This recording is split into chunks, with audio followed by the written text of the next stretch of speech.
Hi, my name is Benedicta, and today I'll be talking about eliminating sexual harassment at the workplace and strategies and solutions to help eliminate sexual harassment or discrimination at the workplace, including how to implement these strategies in the workplace as well.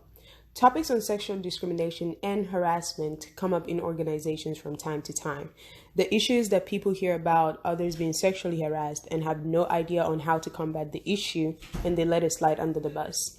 There are many who fall victims to sexual harassment, yet they're scared to report it, or they're not even given the justice they deserve when they report a harassment. These reports and injustice are heard and seen in the media, in movies, and testimonials as well. Sexual harassments are not minimizing because individuals do not necessarily understand what sexual harassment consists of. Usually people just look at the bigger picture of sexual harassment to solemnly be forcing the opposite sex into an act they do not want to engage in, which is really part of what sexual harassment is. However, sexual harassment can also be explained as unwelcome touches, calling of names in inappropriate ways can lead to harassment. And the list below could constitute sexual harassment in the workplace. So these lists kind of like vulgar languages, jokes about sex or gender, innuendo, and music with sexual explicit lyrics can kind of like cause someone to feel sexually harassed at a workplace. One might not know that they're doing it, but indirectly you're sexually harassing someone at a workplace. Threats based on rejection of sexual advances. For example, if an employee at the workplace has rejected maybe a superior of having sex with them or doing something inappropriate with them, just having these threats against them is sexual harassment on its own. And requests for sexual favors and pressure for sex all leads to sexual harassment.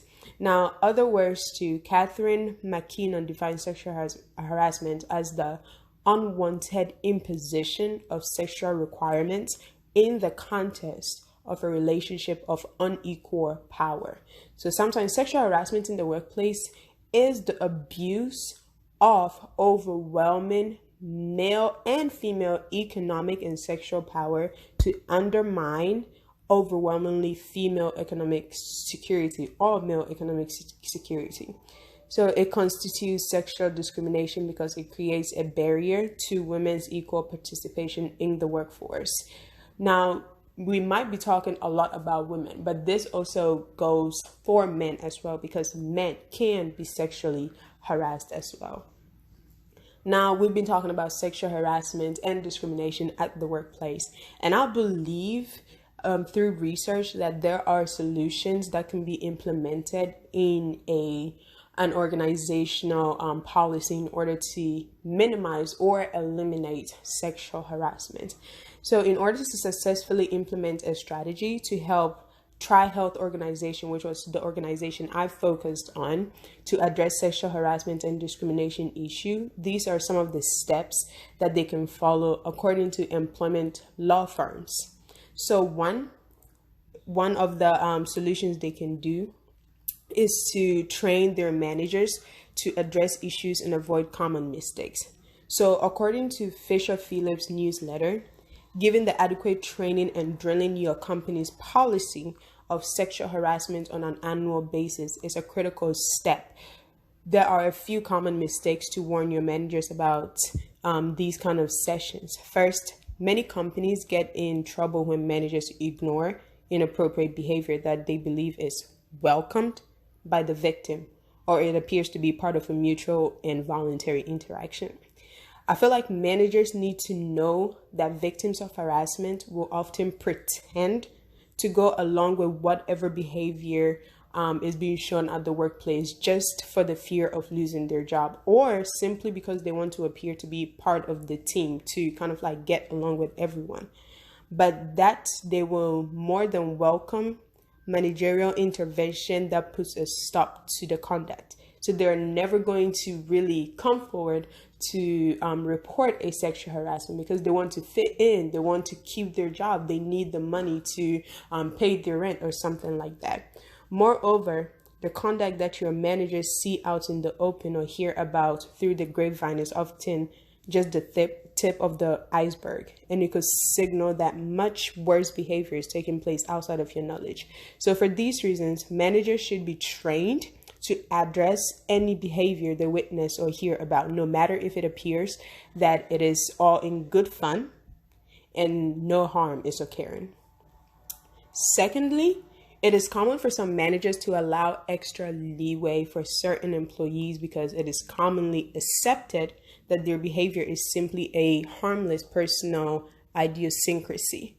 So reports about misconduct or inappropriate behavior are met with a chuckle and a statement such as, "Oh, that's just Harvey being Harvey," and which is so not acceptable, because right now then none of these sexual harassment issues or problems or reports are not even being addressed, because it's always like swept under the bus, saying, oh, boys will be boys or girls will be girls, or Harvey is just being Harvey. It becomes commonly known around the workspace that you need to operate differently around that employee because they've been acting like that forever. He likes to give hugs, but he's harmless. Well, we don't know that. Or just don't act in his office one-on-one and you'll be fine. Well, we don't know that. What if I'm caught in his office or I'm acting in his office? Like, I don't know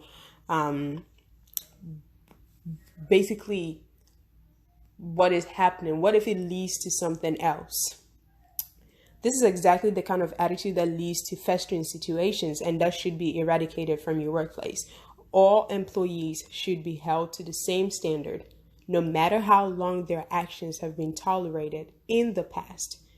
Now, with these kind of solutions and implementations that this organization, which is TriHealth, can implement in their policies, they can also have a marketing plan that can enforce these solutions being implemented and helping minimize or eliminate these sexual harassments at the workplace.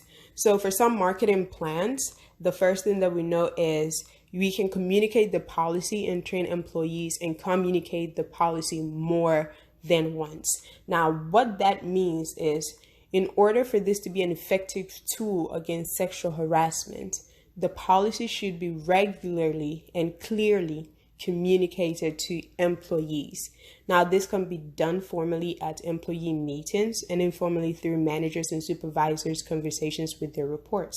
So we need to make sure that everything that employees want and employers alike want to do are stated in the policy.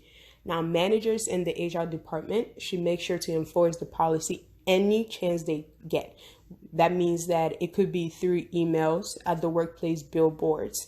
After the policy against sexual harassment has been announced, managers and supervisors must also take a follow-up action to make sure that employees are not engaging in prohibited activity. If a meeting is held telling employees to stop certain behaviors, managers and supervisors should ensure that the meeting has been taken seriously by employees. The second marketing plan would be to make sure the policy has an effective